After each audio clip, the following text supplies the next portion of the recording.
Set ചെയ്തു.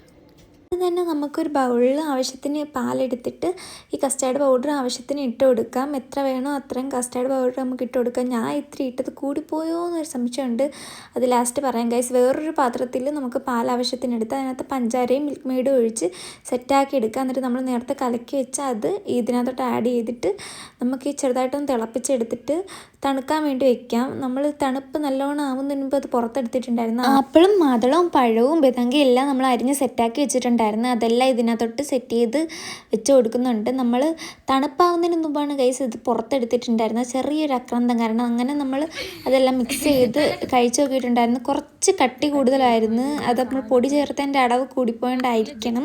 പക്ഷെ തണുപ്പില്ലാത്തതുകൊണ്ട് ചെറിയൊരു ഇതുണ്ടായിരുന്നു. പക്ഷേ നല്ല ടേസ്റ്റാണ് ഗൈസ്, എല്ലാവരും ട്രൈ ചെയ്ത് നോക്കണം. ഇഷ്ടപ്പെട്ടു.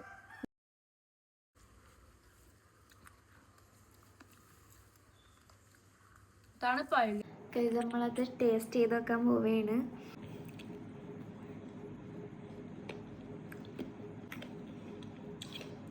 കൊള്ളാം ഗൈസ്.